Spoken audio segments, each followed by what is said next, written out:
Hello everyone, I'm Meteorologist Charlie Ironmonger. Thank you so much for joining me today for your 10 a.m. news and weather update from the First Alert Desk. And we've got news out of Ahoskie in Hertford County, where a man has been arrested for a shooting that happened in Ahoskie.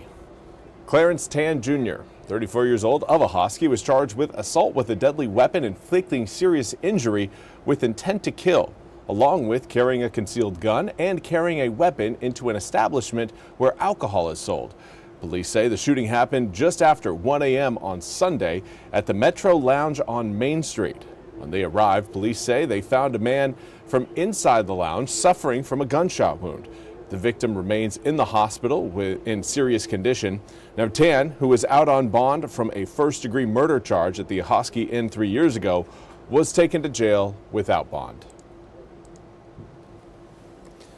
And now we want to turn our attention to some happier news, a little bit more lighthearted. And coming out of Beaufort County, the Citizens Academy program has now started accepting applications. The program begins January 26 and ends April 6 of next year. Classes will be held once per week on Thursday evenings. Again, this is a new opportunity to understand how their county operates. Now, according to a news release, the goal of the academy is to educate residents about county operations and engagement opportunities, to allow residents to offer feedback on county services and to improve communication from county departments. Participants will be able to explore the county's government with classes, including presentations, budgeting activities, and facility tours. Anyone interested in the program can apply online on the Beaufort County website. Applications are due at 12 p.m. on January 2nd of next year. If you have any questions, you can email Keegan Hun and Brandon Tester by following links on our website, WITN.com. And now for your weather forecast. It's a beautiful blue sunny sky day across eastern North Carolina today, but we had that yesterday. We see it again today. We're going to have it again tomorrow. The difference, wind direction, is going to have a big impact on your air temperatures. We're not going to get quite as warm as where we were yesterday, even though we're going to be seeing the same amount of sunshine from start to finish. Here's a look, and actually this morning we are warmer than where we were yesterday morning, but northeasterly winds, they'll get you. Northeasterly winds right now blowing in at about 10 to 15 miles an hour. Right now, 12 miles an hour over Pamlico River in Washington. 62-degree air temperature in Beaufort County. Feeling pretty comfortable, but again, we're not really going to be seeing a big temperature rise today. What you see is really what you get. It's pretty much just going to be a day spent in the low 60s to mid 60s. Anticipating highs today around 65, 66, maybe some areas closer to the Crystal Coast could end up at around 67 degrees. But again, if you're hoping for yesterday's 70s, you're gonna have to wait until tomorrow. They will be back tomorrow, but today's northeasterly winds coming in due to the fact we had a cold front roll across the east.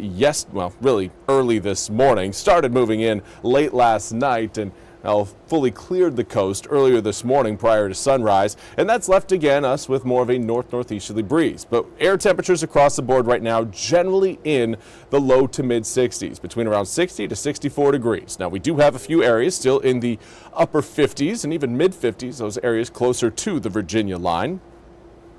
Coming up today, these winds that we're seeing out of the northeast will continue to keep those temps again capped in that mid-60s range. We'll see those winds swing around though, so the same effect that they're having on us today will not carry over into tomorrow. Tomorrow's southerly to southeasterly breeze will do a great job of bringing back not only heat, but humidity.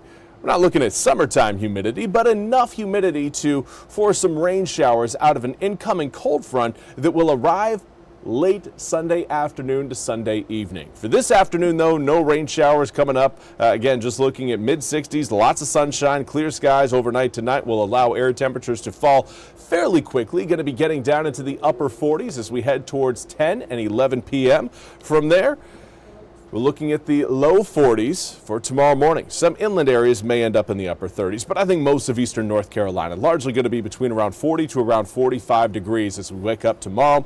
That'll take us into the low 70s in the afternoon thanks to the sunshine and the southerly winds, and those winds will get stronger as we head into Saturday and Sunday, increasing the heat expectations across the area through the weekend. Now keep your eyes on that cold front, not the one you're seeing back towards back off to the northeast. That one's done. That one moved through last night and it is now off the coast. Watch the one you're seeing back towards Montana and Canada.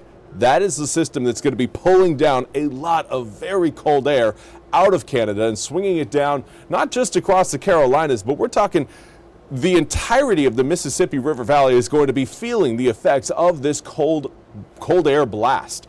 It's certainly going to be one that if we had some moisture and we had some cooler ground temperatures, we could be talking about snowflakes out of this system, but ground temps still very warm. We don't have any moisture to go along with that cold air. All of the moisture will be out ahead of it. So for now, we're just looking at a precursor to what the winter is going to hold. Here's what we've got on Monday, and you can see that cold air drifting all the way down into northern Mississippi, northern Alabama, and northern Georgia. That means that cold air is going to move far enough south to sneak its way into eastern North Carolina around the mountains. Usually the mountains do a pretty good job at this time of year for keeping some of that colder air out. Not going to work this time. That cold air is going to be with us for Monday, Tuesday, and even Wednesday, and then we'll start to warm back up as we head towards the following weekend. But here's a look at your full 8-day forecast. Again, Monday night into Tuesday morning, highlighted in red for first alert weather day status because of that potential freeze and certainly that frost across the area.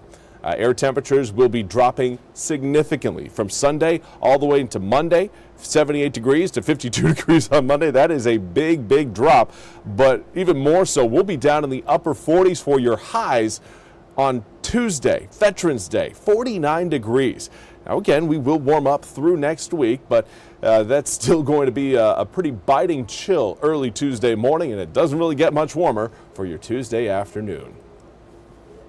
That's all we have time for today's 10 a.m. News and Weather Update from the First Alert Desk. I want to thank you all so much for joining me.